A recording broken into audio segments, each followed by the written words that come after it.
नमस्कार। आज हम बात करेंगे गीता के द्वितीय अध्याय के श्लोक क्रमांक 19 एवं 20 के बारे में।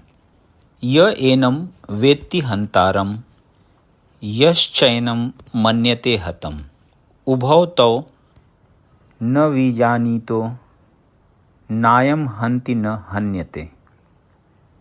जो इस जीवात्मा को मारने वाला समझता है तथा जो इसे मरा हुआ समझता है, वे दोनों ही अज्ञानी हैं, क्योंकि आत्मा न तो मारता है और न मारा जाता है।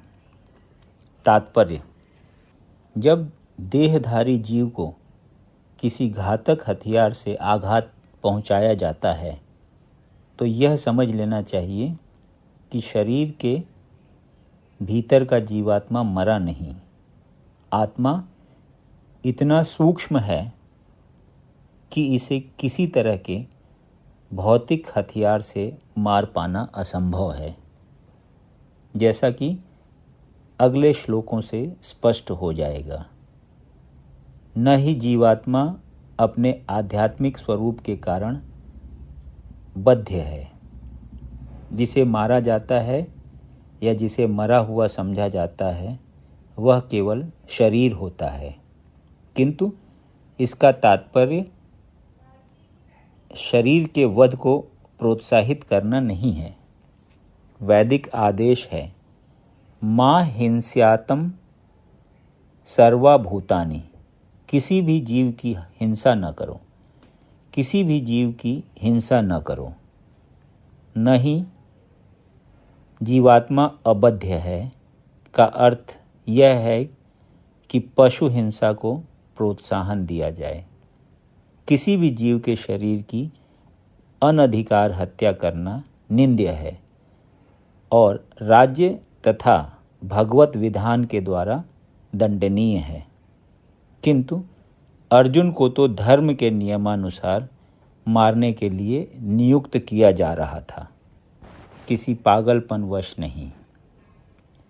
न जायते म्रियते वा कदाचिन नायम भूत्वा भविता वा न भूयः अजो नित्यः शाश्वतोऽयं पुराणो न हन्यते हन्यमाने शरीरे। आत्मा के लिए किसी भी काल में न तो जन्म है न मृत्यु। वह न तो कभी जन्मा है, न जन्म लेता है और न जन्म लेगा। वह अजन्मा, नित्य, शाश्वत तथा पुरातन है। शरीर के मारे जाने पर वह मारा नहीं जाता। तात्पर्य: गुणात्मक दृष्टि से परमात्मा का अणु अंश परम से अभिन्न है। वह शरीर की भांति विकारी नहीं है। कभी कभी आत्मा को स्थायी या कूटस्थ कहा जाता है। शरीर में 6 प्रकार के रूपांतर होते हैं। वह माता के गर्भ से जन्म लेता है, कुछ काल तक रहता है, बढ़ता है, कुछ परिणाम उत्पन्न करता है, धीरे धीरे क्षीण होता है और अंत में समाप्त हो जाता है। किंतु आत्मा में ऐसे परिवर्तन नहीं होते। आत्मा अजन्मा है, किंतु चूंकि वह भौतिक शरीर धारण करता है, अतः शरीर जन्म लेता है। आत्मा न तो जन्म लेता है न मरता है। जिसका जन्म होता है उसकी मृत्यु भी होती है, और चूंकि आत्मा जन्म नहीं लेता, अतः उसका न तो भूत है न वर्तमान या भविष्य। वह नित्य, शाश्वत तथा सनातन है, अर्थात उसके जन्म लेने का कोई इतिहास नहीं है। हम शरीर के प्रभाव में आकर आत्मा के जन्म, मरण आदि का इतिहास खोजते हैं। आत्मा शरीर की तरह कभी भी वृद्ध नहीं होता, अतः तथाकथित वृद्ध पुरुष भी अपने में बाल्यकाल या युवावस्था जैसी अनुभूति पाता है। शरीर के परिवर्तनों का आत्मा पर कोई प्रभाव नहीं पड़ता। आत्मा वृक्ष या किसी अन्य भौतिक वस्तु की तरह क्षीण नहीं होता। आत्मा की कोई उपसृष्टि नहीं होती। शरीर की उपसृष्टि संतानें हैं और वे भी व्यष्टि आत्माएं हैं और शरीर के कारण वे किसी न किसी की संतानें प्रतीत होते हैं। शरीर की वृद्धि आत्मा की उपस्थिति के कारण होती है, किंतु आत्मा के न तो कोई उपवृद्धि है न ही उसमें कोई परिवर्तन होता है। अतः आत्मा शरीर के 6 प्रकार के परिवर्तनों से मुक्त है। कठोपनिषद में 1.2.18 इसी तरह का एक श्लोक आया है।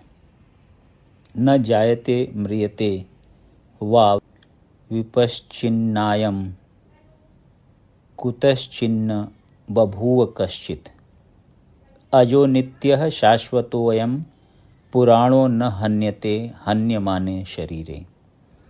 इस श्लोक का अर्थ तथा तात्पर्य भगवत गीता के श्लोक जैसा ही है, किंतु इस श्लोक में एक विशिष्ट शब्द विपश्चित का प्रयोग हुआ है, जिसका अर्थ है विद्वान या ज्ञानमय।